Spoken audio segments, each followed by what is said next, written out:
Para mí es un gusto el día de hoy presentar a nuestra siguiente ponente, la doctora María Teresita Castillo León, quien nos va a compartir el tema de interculturalidad en salud con población originaria en el sureste mexicano. Les voy a leer su semblanza. Ella es la doctora María Teresita Castillo León de la Universidad Autónoma de Yucatán. Licenciatura en Psicología y Maestría en Ciencias Antropológicas, opción Antropología Social, por la Universidad Autónoma de Yucatán. Doctorado en Estudios Mesoamericanos por la Universidad de Hamburgo. Reconocimiento PRODEP e integrante del SNI Nivel 1. Docente de tiempo completo en la Facultad de Psicología de la Universidad Autónoma de Yucatán, a nivel licenciatura y posgrado en las áreas de Psicología Social y Comunitaria. Metodología de la investigación, principalmente de corte cualitativo. Es integrante también del cuerpo académico Justicia Social, investigación aplicada en promoción de la salud y praxis comunitaria con grupos en situación de vulnerabilidad, por ejemplo, jóvenes, migrantes, indígenas, y sistematización de experiencias de proyectos social comunitarios. Coordinación, asesoría o colaboración en proyectos de intervención y praxis sociocomunitaria en situaciones de desastres, salud comunitaria, ordenamiento territorial, entre otros. Pues es un gusto para mí cederle la palabra a la doctora Teresita Castillo León. Adelante. El gusto es mío.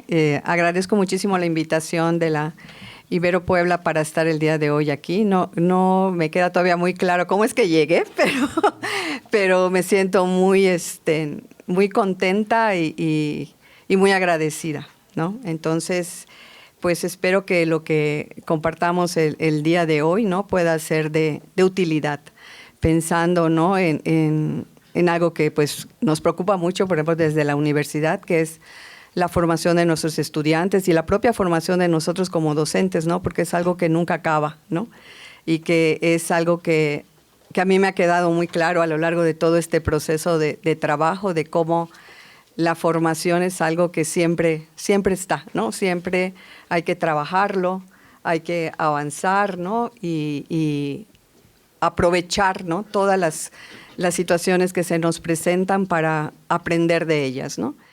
Y pues esto que les voy a presentar ahorita es una serie de reflexiones que tienen que ver con trabajo directo que me ha tocado realizar desde la universidad, pero también incluyo algunos elementos en esta reflexión, pues de reflexiones que me ha tocado a mí hacer a partir de compartir también la dirección de tesis de algunos estudiantes que me han acompañado, ¿no?, en este camino, ¿no?, a lo largo de, pues, si pienso cuando empecé a trabajar en estas cuestiones de intercultural en salud, tendrá como unos 15, 17 años, ¿no? Entonces, pues sí, ya me tocó trabajar también con varios estudiantes que ahorita se los voy a ir mencionando porque sería interesante también que si tienen oportunidad los lean, ¿no? Los lean y puedan también ver las cosas maravillosas que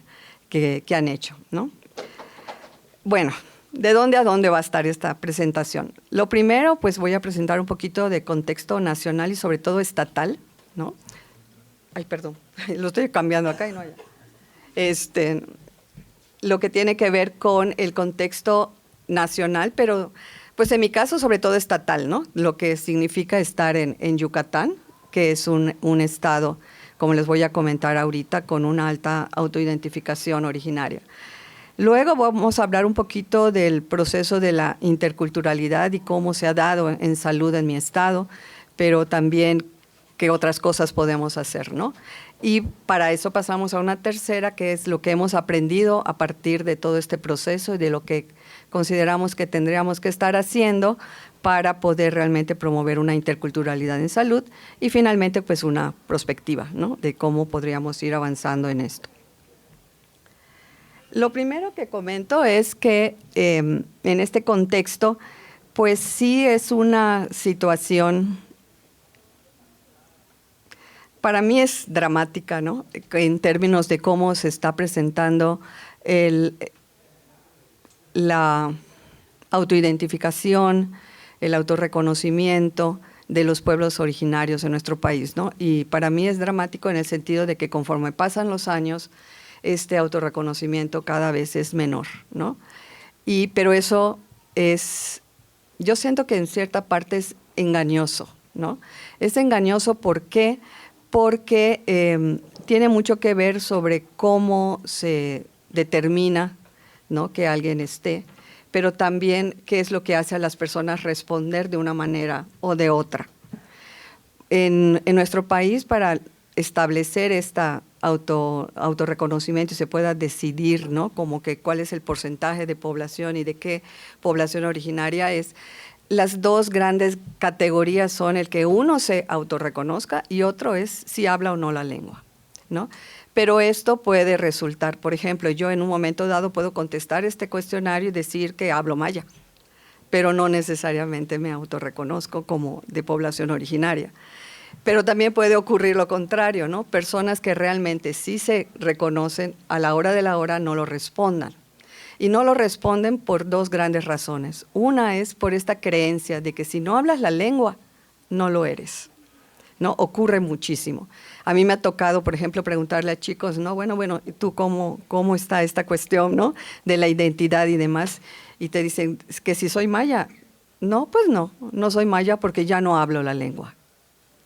Pero realmente todo lo que vive, lo que experimenta, lo que siente, lo que expresa, etcétera, sí tendría que ver. Pero si tal vez le pusieran a contestar ese cuestionario, diría que no. Y pues sí es cierto, es una cuestión de auto, pero ¿hasta dónde es ese único elemento el que puede estar decidiendo, ¿no?, el que yo me pueda clasificar o no?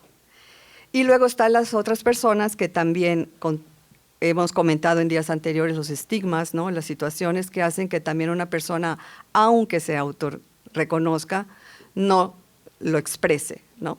¿Por qué? Por lo negativo que esto puede significar. No quisiera yo ahondar en muchas cosas que ya Nuria nos platicó, ¿no?, el día de ayer en su presentación, pero pues esto también influye, ¿no?, en las respuestas que tenemos. Aún así, todavía sigue siendo importante. Estamos hablando de más de 20 millones de personas que se denominan como pertenecientes a la población originaria, y si se notan en la península de Yucatán está bastante colorido. Esto significa que sí somos un estado en donde la población originaria está presente y se autoidentifica. Y esto es pues muy importante. ¿Por qué? Porque resulta que lo más probable es que en nuestro trabajo como psicólogos, en algún momento de la vida, tengamos que trabajar con población originaria. Porque hay esta idea también de que trabajar con población originaria es exclusivamente cuando vamos a una comunidad en el interior de un estado, ¿no?, que es de carácter rural, etcétera. Pero a mí sí me gustaría decirles que, bueno, mi estado es un estado con 2 millones de habitantes. La mitad está en la ciudad de Mérida, que es la capital, y la otra mitad está en el interior del estado. Más del 60% de la población se autodomina maya, ¿ok? Principalmente maya, es la maya yucateca. Pero uno podría decir, bueno, si el 50% de la población está en el interior del estado, es probablemente que este 50%, ¿no?, casi el 60%, esté en el interior del estado. Entonces sí coincidiría con esta idea que creemos, ¿no?, de que las personas originarias están en otro sitio distante, en donde si yo nunca voy a estar en un sitio distante, nunca voy a tener que trabajar con población originaria. Pero resulta que somos la capital del estado que tiene más autoidentificación maya. Entonces resulta que no es el 10%, es más del 10%. Entonces, aun cuando estemos en plena zona urbana, en la ciudad de Mérida, que uno diría, yo no voy a trabajar con población originaria nunca. A mí me lo han dicho psicólogos. ¿Yo por qué quiero saber de eso si yo no voy a trabajar con población originaria? Y también me ha tocado, ¿no?, que me digan, yo no tengo que trabajar con esto de la pobreza, porque la pobreza no es un tema psicológico. Porque además ocurre, ¿no?, que lamentablemente en términos de pobreza económica, no de otras características, ¿no?, pues sí está muy ligado, ¿no?, esta interseccionalidad, ¿no?, de población originaria, contexto de pobreza. Y entonces a mí sí me ha tocado psicólogos en mi estado que digan eso. No me toca. ¿Por qué estás hablando de pobreza? Dice, si nosotros no trabajamos con la pobreza. ¿Por qué hablas de población originaria? Si estamos en la ciudad de Mérida y no trabajamos con población originaria. Pero desde mi punto de vista esto hay que repensarlo. Pensemos cuántos de nosotros no vamos a trabajar probablemente en una Secretaría de Salud, o en una Secretaría de Educación, o en una Secretaría de Agricultura, ¿no? O en algún tipo de hospital, o en una organización civil, no sé. Y muy probablemente en estos contextos, aunque la persona no tenga ciertas características, no significa que no se esté autorreconociendo como maya. Entonces, creo que es muy importante, ¿no?, ir pensando que esta interculturalidad en salud no significa exclusivamente salir de una ciudad para hacer una atención en salud en otro lado. Lo incluye, por supuesto, pero también hay que hacer interculturalidad en salud en otros contextos. ¿Ok? Bueno, a partir de esta situación en donde estamos en un estado donde hay un alto reconocimiento de identidad originaria, pues también tenemos un sistema de salud, ¿no?, donde sí se ha trabajado esta cuestión de la interculturalidad en salud, desde políticas nacionales, ¿no?, y también como que se ha aterrizado estatalmente. El problemita que yo le veo a estas propuestas que se han estado realizando, que no significa que no sean un avance, son un avance, es importante reconocer que haya estos esfuerzos, pero desde mi punto de vista se presentan tres situaciones que hacen que al final no logremos esta interculturalidad en salud. Una tiene que ver que al final sí está muy dentro de un contexto muy biomédico, en donde al estar en este contexto tan biomédico, pues termina siendo hegemónicas otras ideas, ¿no? La idea de la individualidad, la idea del énfasis en la salud física, que por ejemplo en el caso de los psicólogos esto nos afecta y nos perjudica particularmente, ¿no?, porque pareciera ser que es lo único importante, y que todo el tiempo todo se ve únicamente por el problema y la patologización, ¿no? Y esto, pues salud es mucho más que todo esto.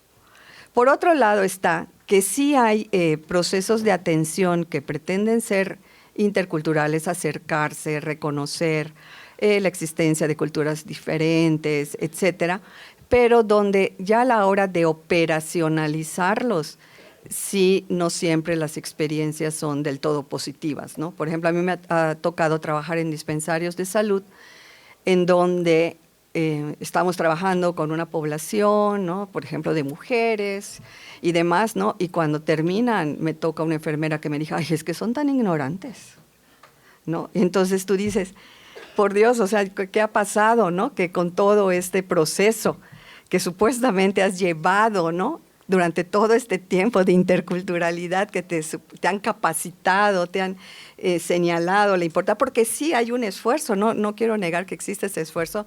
Al final, cuando se termina operacionalizando, algo pasa, algo se corta en el camino, ¿no?, que hace que no se dé, pues, de la mejor manera, ¿no? Y pues a partir de eso me puse a checar y pues sí, hay varios modelos interculturales en salud y demás, pero noto que la mayoría de ellos son muy descriptivos, o sea, muy descriptivos en el sentido de que lo que te enfatizan es, existen otras culturas, y estas culturas tienen estas características, ¿no? Y existe, no sé, el MEN, ¿no?, o el médico tradicional, y que tienen estas prácticas, etcétera, pero todo el tiempo es como algo que está ahí, ¿no? Es algo que está distante, es algo que es como que para que lo sepas, pero no significa necesariamente que lo vamos a incorporar, ¿no? O las formas como se incorporan, tristemente, son muy rudimentarias. Por ejemplo, pienso, tengo un estudiante, Eder Talavera, que sería interesante que lo leyeran, que él ha trabajado con la dignidad de las parteras, ¿no? Y lo que hemos visto es, por ejemplo, esta credencialización, que parecería ser que es un reconocimiento a la partería, nada que ver, ¿no? Lo único que hace es limitar enormemente, porque entonces a partir de que tú tengas esta credencialización, significa que solo puedes hacer estas 3 cosas. Todo lo demás que tú sabes hacer, no lo puedes hacer, está prohibido. E incluso si pasa algo en una atención y esta mujer muere, ¿no? Tú vas a la cárcel. Entonces, en lugar de sentirse cobijadas, ¿no?, por un sistema en donde se reconozcan todas las cosas buenas que sí tienen, que también este enlace, ¿no?, que sería la interculturalidad, de cómo lograr que todos estos procesos juntos, ¿no?, no por separado, sino juntos lograran el buen proceso, ¿no?, de maternidad, pues no, se rompe y al final sigue siendo hegemónico que hay una única manera de trabajar estos procesos, ¿no? Entonces, no está siendo, están integrando, sí, pero ¿cómo se está haciendo esta integración, ¿no? Entonces, esto no necesariamente, pienso, sería la forma de cómo proceder, ¿no? Algunos son como que toman elementos, ¿no? Sí, hay que considerar a la cultura, debemos de pensar en trabajos desde la familia, por ejemplo, porque es muy importante, pero al final es siempre llegar al centro de salud, o sea, es cómo logras que la gente llegue al centro de salud y que se atiendan en el centro de salud, ¿no? Entonces, no hay cómo le hacemos para trabajar juntos desde todos lados, ¿no? Habrá cosas que se tengan que hacer en un centro de salud, pero habrá cosas que se hagan en una comunidad, ¿no? ¿Por qué no hacer ese enlace, ¿no? Eso es lo que siento que no hemos logrado del todo, ¿no?, con estas formas de intervenir. Y pues también que en este momento me gustaría también ampliar que, bueno, ahorita me estoy centrando un poquito en lo que vendría siendo el trabajo en salud, pensando desde la Secretaría, pero pues nosotros como psicólogos realmente trabajamos con salud en muchos contextos y no exclusivamente en una Secretaría de Salud, en un dispensario o en una clínica, ¿no? Trabajamos con salud en las escuelas, trabajamos con salud en la propia comunidad, en los parques, ¿no?, en las calles, o sea, tenemos muchos espacios para trabajar esta interculturalidad en salud. Entonces también creo que estos modelos tienen que salirse de estos espacios, porque sí están como muy delimitados, ¿no?, al trabajo que se hace desde la clínica, ¿no?, desde los dispensarios, hospitales, primero, segundo, tercer nivel de atención, ¿no? Sí hay que incluirlos, por supuesto, pero tenemos que pensar que estos modelos de trabajo, interculturalidad en salud, tendrían que estar trabajando también en otros contextos, ¿no? Entonces, en esta problematización, ¿no?, es que lo que parecería ser que puede estar sucediendo, ¿no?, es que quizás no se esté buscando una asimilación, que es muy penosa, pero sí se está buscando una integración de la población originaria a los procesos hegemónicos, ¿no? Y eso es lo que tendríamos que ir más allá de eso, ¿no? Salirnos de esta idea de integración, ¿no?, hacia la hegemonía, sino de formas nuevas, diferentes, alternativas, totalmente desde la alteridad de cómo hacer este trabajo interculturalidad en salud. ¿Por qué? Porque algo que en estas reflexiones que hemos estado haciendo es que aun cuando se hable de consideraciones de interculturalidad o de que se están haciendo procesos interculturales, realmente se podrían hacer desde lo que Walsh dice, en el sentido de que hay muchas formas de hacer interculturalidad, pero no todas son verdaderamente interculturalidad, ¿no? Entonces, que hay gente que te dice que hay interculturalidad cuando se reconoce que existe, ¿no?, cuando sabes que deberías de entrar en contacto con culturas diferentes, pero al final jamás cuestionas las jerarquías, ni las hegemonías, ni nada de esto. Entonces, realmente, eso es una interculturalidad. Entonces hay quien dice, bueno, sí, porque al menos ya estamos en este reconocimiento. Ajá, pero ¿es eso? Pues no, ¿no? Luego puede haber otras situaciones que se estén presentando en donde, además de este reconocimiento, pues se busque, ¿no?, como que sí vamos a articularnos en este trabajo, pero que, como veíamos hace rato, esa articulación al final sigue siendo desigual, ¿no? Sigue siendo con una relación de poder hegemónica, ¿no? Que termina suprimiendo, ¿no? al diferente, ¿no? Y entonces esta es una interculturalidad funcional, pero que pues tampoco podríamos llamarla verdaderamente un proceso intercultural, ¿no? Entonces, con estos nombres, al final se termina reproduciendo, ¿no? La desigualdad. Pero nos sentimos muy bien, ¿no? Porque sentimos que estamos haciendo las cosas bien, porque estamos prosperando en procesos interculturales, ¿no? Pero pues, ojo, ¿no? Reflexionemos un poquito y veamos, bueno, ¿qué más podemos hacer, ¿no? Para avanzar en esto, ¿no? Y entonces en esta reflexión, pues es lo que es importante pensar, que creo que no se ha dado y por eso cometemos estos errores, que me incluyo, porque siento que en algún momento de la vida también los he hecho, es que la interculturalidad no es un decreto, no es algo que así porque dijiste y ya saqué el modelo y lo puse en la secretaría, ya se va a dar, ¿no? La interculturalidad es un proceso. Es un proceso que se tiene que construir, ¿no? Es un proceso de construcción.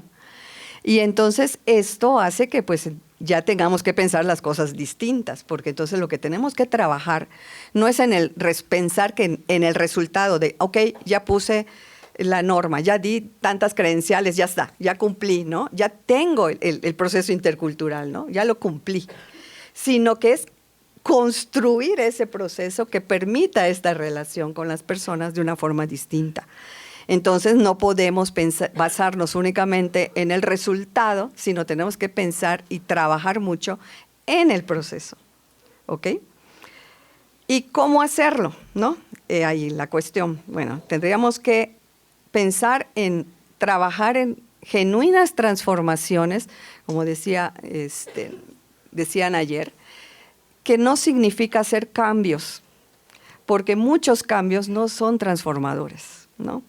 Y lo que tenemos que pensar es que hay cambios que sí son transformadores. Entonces hay que trabajar con cambios que transformen, no con cambios por cambiar, no con cambios para que se vea, ¿no?, que hubo un cambio, sino cambios que realmente te lleven a transformar.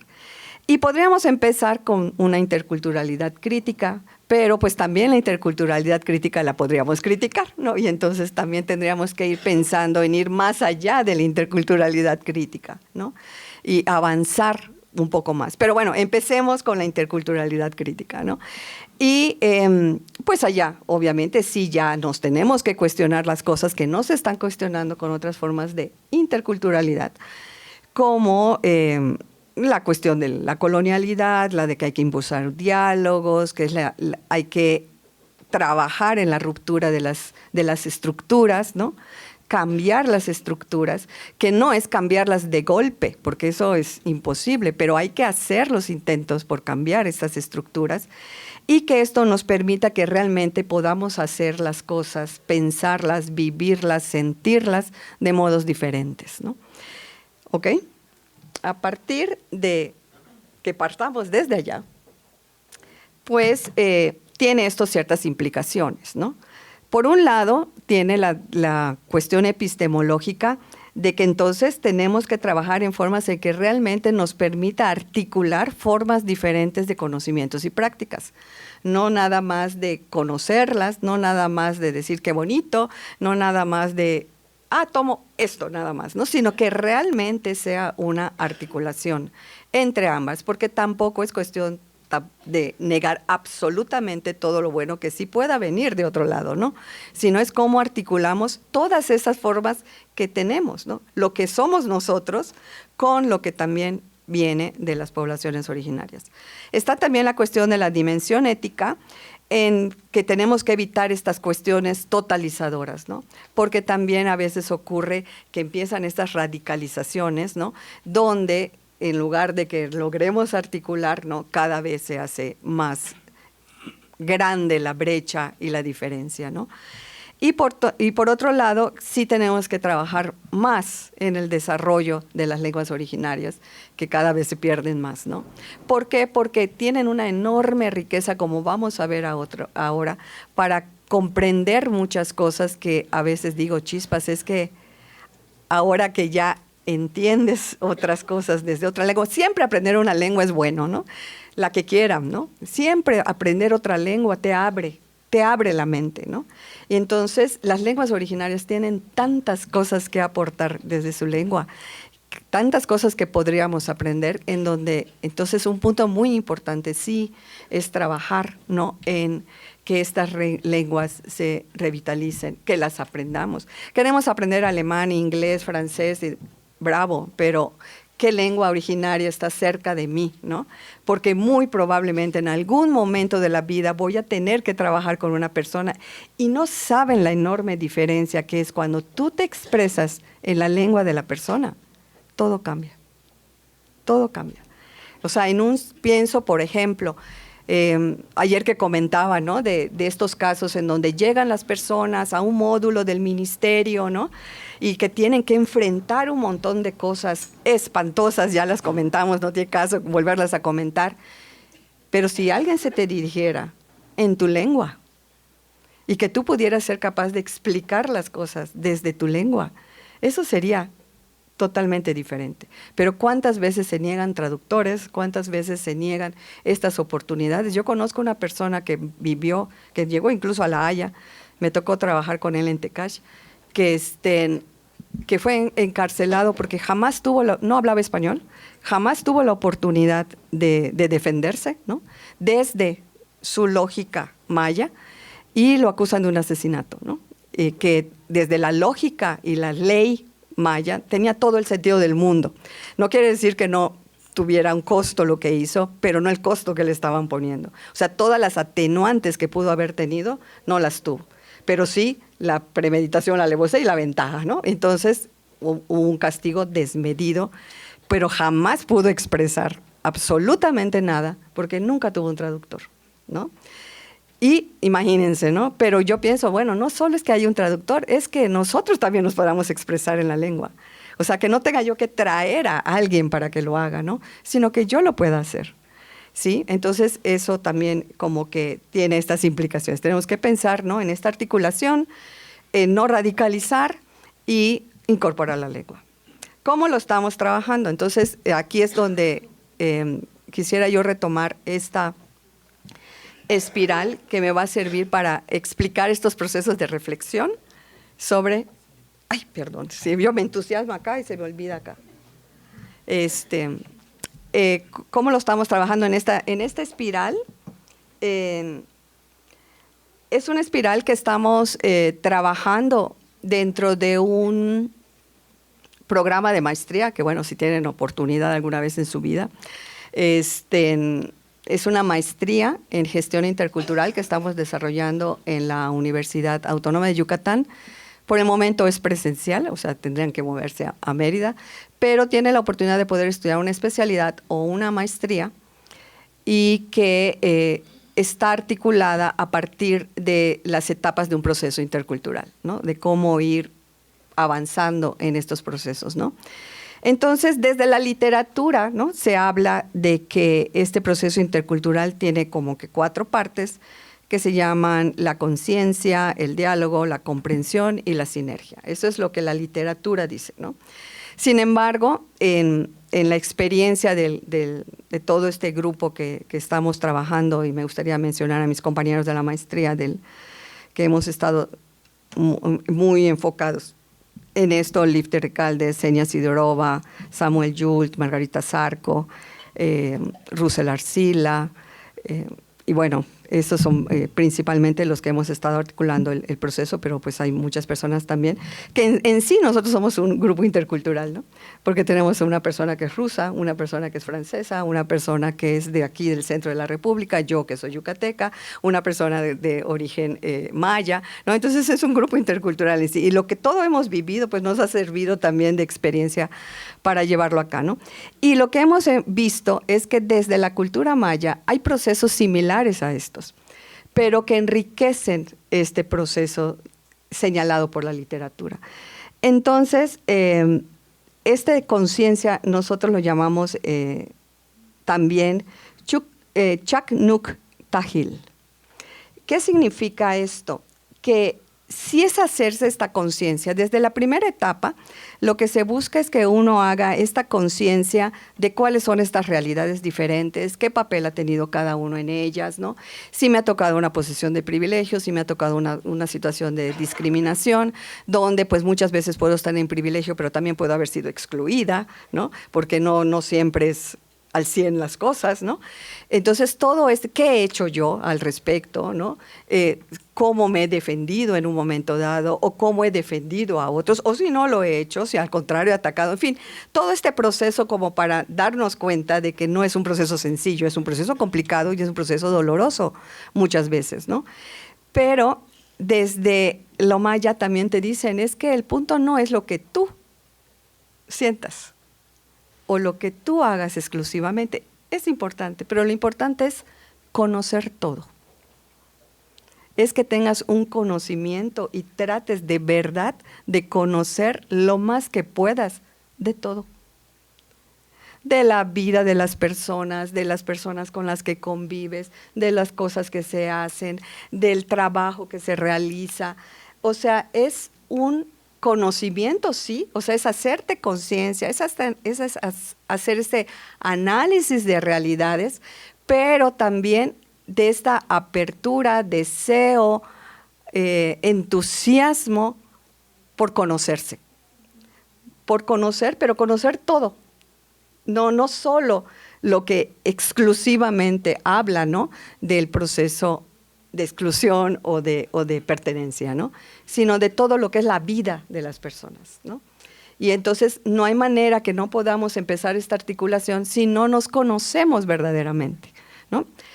Luego viene el proceso que es de diálogo, ¿no?, donde es bastante similar, ¿no?, que es la horizontalidad, bueno, todo lo que ya se ha comentado. Viene un proceso de comprensión mutua, pero que desde este natigma realmente es hacer las cosas. Es hacer las cosas, pero de un modo diferente. Entonces, es buscar alternativas, no pensar que lo que siempre se ha hecho es lo que se tendría que seguir haciendo, ¿no? Sino, de hecho, la entrada es preguntarse, ¿de qué otra manera podría hacerse?, ¿no? ¿Qué podríamos hacer distinto?, ¿no? Y por último está el Mulbanjag, que es trabajar juntos. Que desde nosotros pensamos en la sinergia, o sea, desde este lado, pero ellos dicen, no, es que el punto es trabajar verdaderamente juntos, ¿no? Que es un apoyarse entre todos y que está muy ligado a lo que sería el concepto de participación, que entonces nos da y nos clarifica por qué muchas veces las personas no participan como nosotros quisiéramos que participaran, ¿no? ¿Por qué? Porque estamos ligando la participación a cosas como ¿asististe o no asististe?, ¿no? ¿Viniste? ¿Te sentaste o no te sentaste? Cuando para ellos eso no es participación. Entonces, aunque hablen español y utilices el término participación, para ellos cuando les hablas de participar, no es la participación que ellos tienen en la cabeza, ¿no? Es otra forma de concebir. Entonces dicen, aquí no estamos participando. Sí, me explico, porque para mí esto no es participación. Entonces, ¿quieres que yo participe como tú quieres que yo participe? Ok, pero esa es otra participación, no es mi participación, ¿no? Pero entonces no construimos procesos en donde realmente podamos todos trabajar juntos. O sea, damos nuestro taller, ¿no? Instruimos, capacitamos, les decimos qué tienen que hacer, ¿no? Y eso no tiene absolutamente nada que ver, ¿no?, en un proceso intercultural en salud, ¿no? Entonces, esto es como les digo, se está trabajando en la maestría, pero me gustaría utilizarlo, ¿no?, o sea, tomarlo prestado, ¿no?, para pensar cómo tendríamos que ir desarrollando estos procesos interculturales, que obviamente al ser una espiral significa que no es lineal Y si no es lineal, no va a ser que ya comprendí, ya dialogué, ya actué y ya participé, ¿no? Es un ir y venir en donde todo el tiempo voy a tener que estar regresando. Cometeré muchos errores y tendré que regresar y volverme a cuestionar y volver a dialogar, ¿no? Y volver a hacer las cosas. Y es, vamos, avanzamos, regresamos y que tenemos que aceptar que las cosas son así, ¿no? Es lo que hay, ¿no? Es lo que hay. O sea, es muy difícil pensar que vamos a tener un proceso positivista maravilloso, basado en los resultados, donde empiezo en una cosa y termino linealmente en otra, y que no le cambio nada y todo sale absolutamente perfecto, ¿no? Eso no es, la vida no es así, ¿no? Y la interculturalidad menos, ¿no? Entonces sí tenemos que pensar que es un proceso en donde tengo que estar reflexionando todo el tiempo, dialogando todo el tiempo, haciendo todo el tiempo, participando y colaborando todo el tiempo, ¿no? Entonces, como les digo, esto, la idea es que sirva como de reflexión y que me ayude a ordenar las ideas de cómo hemos ido trabajando, les digo, a partir de experiencias que me ha tocado directamente ejecutar, como a partir de estos trabajos que han realizado varios estudiantes a lo largo del tiempo. Y a partir de eso, pues me gustaría comentarles, bueno, cómo entonces ir desarrollando este proceso de 4 etapas a partir de ciertos aprendizajes, ¿no? Aprendizajes, les digo, de proyectos directos y de proyectos a través de estudiantes. Uno de ellos tiene que ver con que tenemos que seguir reflexionando sobre esta idea de concepto de salud, ¿no? Porque seguimos teniendo desde nuestra lógica una lógica totalmente fragmentada, ¿no? Sigue hasta el día de hoy, ¿no? Podríamos decir, esto ya es prueba superada, ¿no? Ya sabemos que no es así, que está todo integrado. Pero la realidad es que lo seguimos trabajando así, ¿no? Lo seguimos trabajando como que esto es salud mental, esto es salud colectiva, esto es salud física, ¿no? Y desde los pueblos originarios esto no existe, ¿no? La salud es todo. Es algo para lo que estamos destinados a tener salud.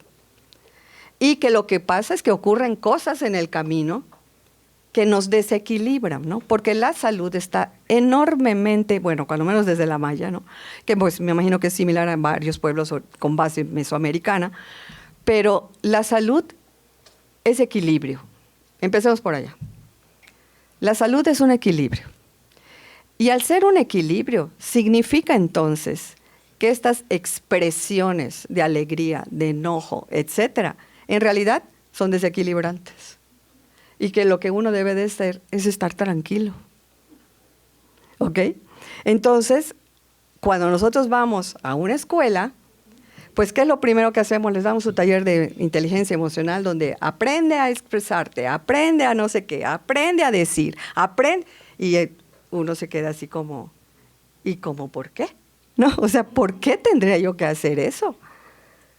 Si eso me desequilibra, ¿no? O sea, ¿sí me explico? O sea, estamos pidiendo cosas que están perfectamente, y no estoy diciendo que no sirvan, sí sirven, o sea, es un cuerpo de conocimientos, ¿no? Por algo se ha desarrollado y funciona en muchos contextos, pero no podemos llevar los conocimientos que tenemos en automático, por muy de moda que estén, ¿no? Porque ahorita no puedo concebir que no haya nadie que no haya trabajado en algún momento, en alguna asignatura, regulación emocional, inteligencia emocional, todo eso, ¿no? Por supuesto. ¿Y qué sirve? Pues sí sirve para muchas poblaciones, ¿no? Pero que yo lo lleve en automático, como esto es maravilloso y perfecto, lo voy a llevar acá y lo voy a trabajar y entonces es una barbaridad que este niño no pueda expresarse, ¿no? Es que está tan dañado, ¿no? Que no puede. ¿Y por qué? O sea, si tuviéramos una mayor comprensión de lo que son los procesos de salud, a lo mejor tendríamos que promover su salud de otra manera y no haciendo estas cosas, ¿no?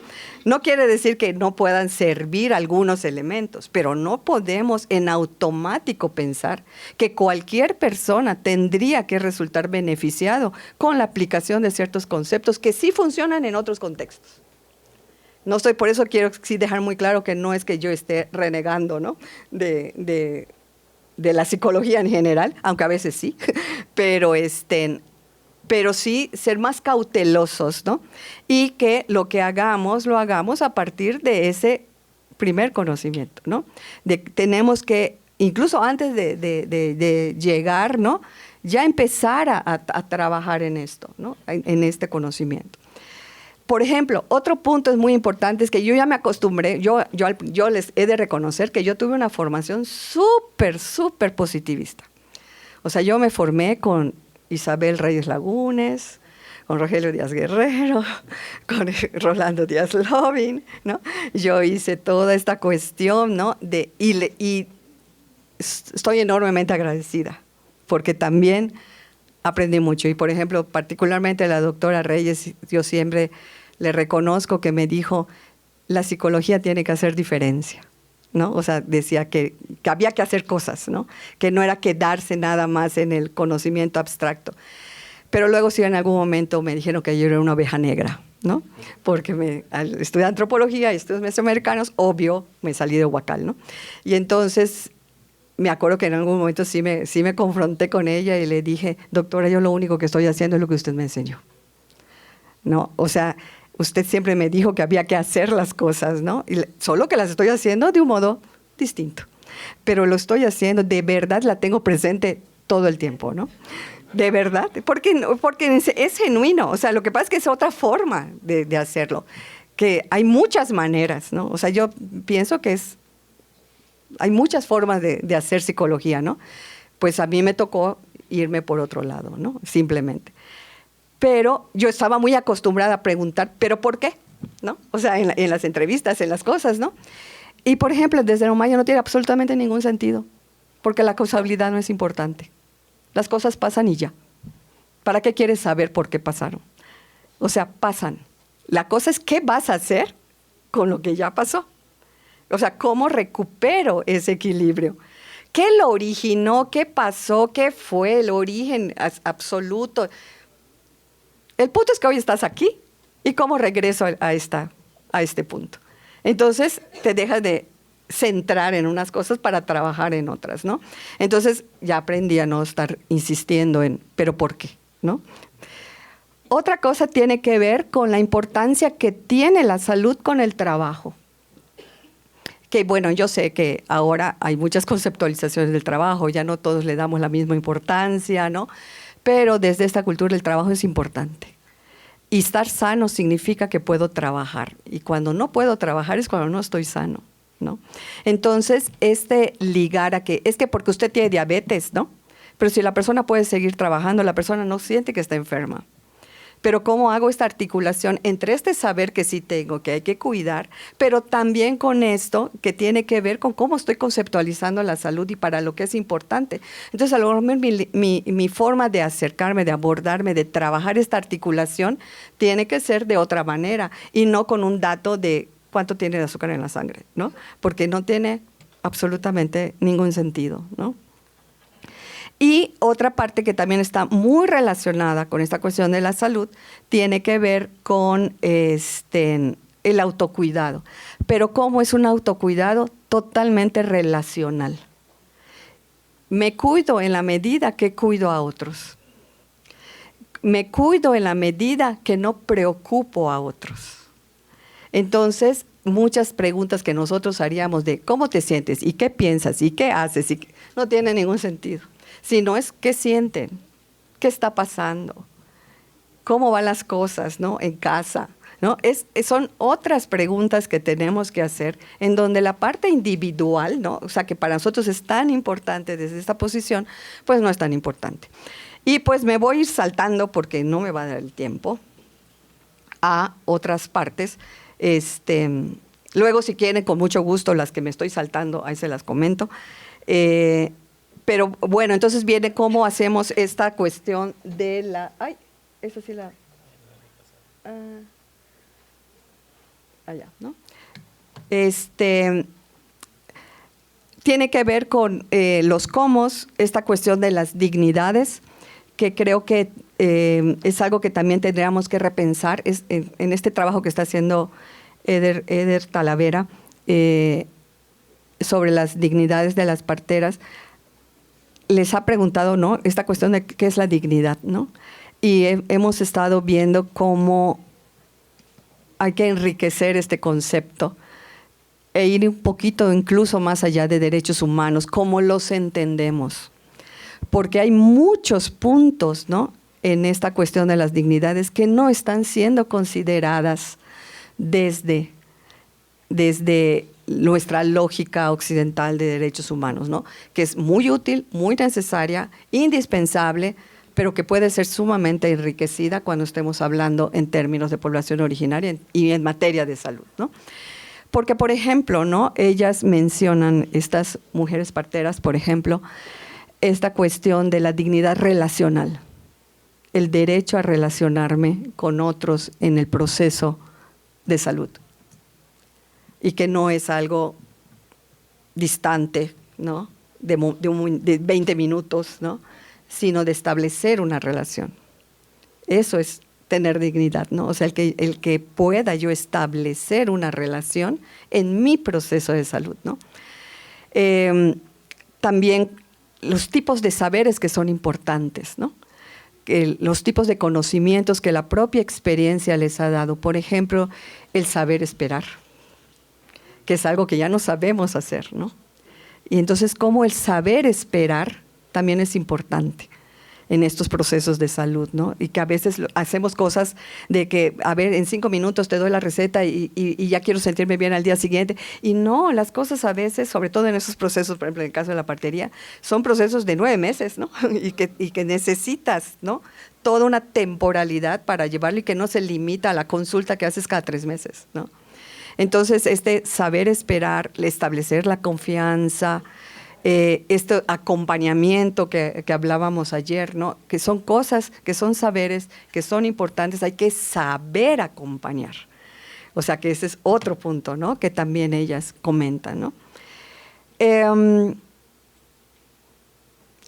Y me gustaría terminar con el de lengua, porque es algo que nos ha movido mucho el tapete. Léanla, se las recomiendo muchísimo. Deira Jiménez Balam es una chica egresada nuestra que ha seguido toda una carrera en tratar de comprender conceptos psicológicos, ¿no?, con población originaria. Ella pasó por un proceso también de autorreconocimiento muy interesante, muy valioso, y que nos ha llevado a cuestionarnos entonces muchísimas más cosas todavía, ¿no? Por ejemplo, resulta que haciendo procesos de investigación originalmente, cayó en la cuenta, ¿no?, y al conocer más de dentro de la lengua, es que no existía en la maya el término emoción. No existe. Entonces tú dices, guay, ¿y cómo le hago, no? Si uno de los conceptos básicos con los que yo trabajo son las emociones. Alegría, no quiere decir que no haya expresiones similares, pero no se denominan emoción. Por lo tanto, no tienen exactamente las mismas características con las que yo lo trabajaría, porque son como estados de ánimo que llevan o desequilibran estos procesos de salud, que es el all, ¿no? Es esta fuerza. Y entonces muchas palabras están ligadas a esta frase, que es el all, que es como el alma, como la fuerza vital, ¿no? Y que este all es el que se descompensa, este es el all el que se desequilibra. Y que entonces tendremos que estar hablando en términos de este all, ¿no? Y no en términos de emociones. Porque lo que tiene sentido es esto, no esto otro, ¿no? Pero pues uno no lo sabe, ¿no? O sea, uno desde nuestra lógica es el concepto básico de psicólogos, ¿no? La emoción, ¿no? Y pues resulta que si yo llego y hablo de esto, no me van a entender. Aunque se hable español, la conceptualización occidental no es la de mi vida diaria, ¿no? Entonces hay que tener como que, por eso la importancia de conocer la lengua, les decía yo hace rato. Porque entonces ya hay que buscar otras formas de acercarse, otras formas de trabajar, otras formas de articular lo que sabemos con lo que saben las personas, ¿no? Y con lo que viven las personas a partir de una lógica distinta, ¿no? También, por ejemplo, para mí fue choqueante, yo siempre, no sé, la cosmovisión, cuando estaba yo así más desde fuera, ¿no? De que no, una de las cosas más bonitas de esta cuestión del buen vivir es la relación con la naturaleza, ¿no? Y yo así, pero así como muy muy de que, ay, qué bonito, ¿no? Pero cuando también, platicando con Deira, me dice, ¿sabes qué? Es que no hay el concepto naturaleza como lo entendemos nosotros. O sea, cuando nosotros estamos hablando de esa naturaleza y de esa relación con la naturaleza, no es la relación de la naturaleza que ellos están pensando y que está realmente en su cosmovisión, ¿no? Sino que es totalmente diferente. Para nosotros naturaleza es algo con lo que hay que relacionarse, es algo con lo que yo voy a hacer algo, ¿no? Es algo que me va a traer algo a mí de beneficio, es algo con lo que hay que relacionarse, pero al final la naturaleza está aquí y yo estoy acá, ¿no? Y ahí no, yo soy parte de la naturaleza, ¿no? Entonces la relación con la naturaleza es muy distinta, entonces la relación no es contemplativa, la relación es de acción. Y todo gira, y ese es otro punto que me lo salté, pero se los voy a decir así súper rápidamente porque me quedan 6 minutos, que es, nosotros hablamos mucho en nuestros procesos, ¿no?, de salud, de qué es lo que piensas, qué es lo que sientes, ¿no? Cuando la forma de desarrollar todo esto desde la lógica maya es, ¿qué es lo que haces? O sea, está súper centrado en el hacer. Los niños así aprenden, haciendo. No se sienta alguien a explicarles, mira, esta es la emoción del miedo, esta es la emoción de no sé qué. Es en la vida. Y si los niños se hacen muy autónomos, ¿no?, desde muy pequeños, porque hacen las cosas. Y lo que hay que hacer, que es algo que también tendríamos que aprender más, es que nosotros como adultos lo que tenemos que hacer es estar próximos para acompañarlos, ¿no?, en este hacer. Entonces no es algo que me tenga yo que sentar a pensar, es algo que yo me tenga que a ver qué es lo que siento, sino es qué es lo que estoy haciendo, cómo lo estoy haciendo, ¿no? Y cómo mis gentes cercanas me apoyan o me pueden apoyar en su proximidad. Y eso pues también cambia la lógica de las estrategias, ¿no?, que en muchas ocasiones tendrían que utilizarse en procesos, ¿no?, porque tendríamos que pensar más en la incorporación de otras personas y no como procesos individuales, ¿no?, de trabajo, ¿no?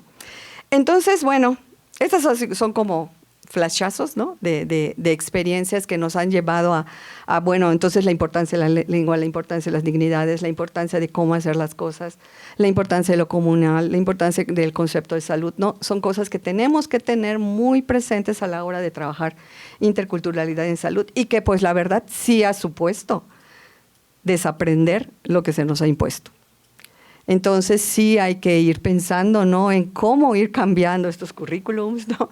Cómo ir, porque de verdad yo siento que sí, las psicologías estamos quedando a deber, ¿no?, este trabajo, porque muchas veces lo estamos trabajando desde una lógica diferente. Y como les digo, muy probablemente nos toque trabajar con población, aun cuando no estemos en una población originaria, ¿no? Y más si tendríamos que estar más presentes también, ¿no?, en esta articulación en poblaciones originarias. Pero sí va a suponer hoy por hoy que desaprendamos muchas cosas porque muchos aprendizajes pues sí pueden ser muy útiles en un contexto, pero en estos contextos los vamos a tener que desaprender para aprender otros, ¿no? Y pues la perspectiva, ¿no?, pues avanzar en este proceso. Es avanzar en este proceso, pero sabiendo que vamos a regresar. Siempre avanzamos 3, retrocedemos 2, avanzamos 3, retrocedemos 1, avanzamos 3 y nos quedamos, ¿no? A veces son muy exitosos, pero bueno, siempre va a ser esta espiral, ¿no? Tenemos que abrirnos también a tratar de romper estas estructuras y eso significa que sí tenemos que entrar en contacto con otros sectores y que podamos hacer estas articulaciones realmente entre todos, ¿no? De a poquito, pero que pues lo vayamos intentando, porque en la medida que no se rompa la estructura, pues va a ser muy difícil, ¿no? O sea, al final poder hacer cosas, ¿no? Siempre el compromiso social solidario es algo que tenemos que hacer. Y pues también ir pensando de que, bueno, si en estas utopías, ¿no?, si en algún momento logramos romper estas cosas, logramos avanzar en estas articulaciones, a lo mejor ya tendríamos que pensar en la transculturalidad y no en la interculturalidad, ¿no? Tendríamos que avanzar a un proceso distinto, ¿no? En donde, por supuesto, yo sí les recomiendo muchísimo como parte de su formación la interdisciplina y la transdisciplina. O sea, traten de formarse en otras cosas. Sociología, economía, la que ustedes quieran, ¿no? No necesariamente lo que es exclusiva y muy directamente relacionado con la profesión. No tienen ni idea de cómo pueden hacer una psicología súper valiosa, ¿no? En la medida que tienen una comprensión más amplia de los diferentes fenómenos, ¿no? Entonces, en todo esto, independientemente que no se dediquen a la interculturalidad en salud, ¿no? Que eso es indispensable de la transdisciplina, en lo que hagan. O sea, de verdad, sí les recomiendo, traten de tener maestrías, cursos, doctorados, etcétera, ¿no? Que les abonen además de la psicología. O sea, la psicología, pues es su primer amor, está muy bien, muy lindo, qué bueno. Yo no voy a dejar de ser psicóloga nunca, aunque me ha tocado que me digan que soy psicóloga de banqueta, ¿no? O que soy antropóloga y no psicóloga. Bueno, son etiquetas al final, ¿no? Y la verdad, nunca me he sentido más psicóloga que cuando he estudiado algo. O sea, me ha hecho redimensionar mi propia disciplina. ¿Sí me explico? Porque ya la ves con otros ojos. Y te das cuenta de las enormes capacidades que tiene, pero también de las enormes deficiencias, ¿no? Que hay que abonar y hay que aportar, ¿no? Entonces sí les sugiero, ¿no? Si tienen la oportunidad, muévanse a la inter y la transdisciplina, ¿no? Sería muy valioso. Y pues ya, muchísimas gracias.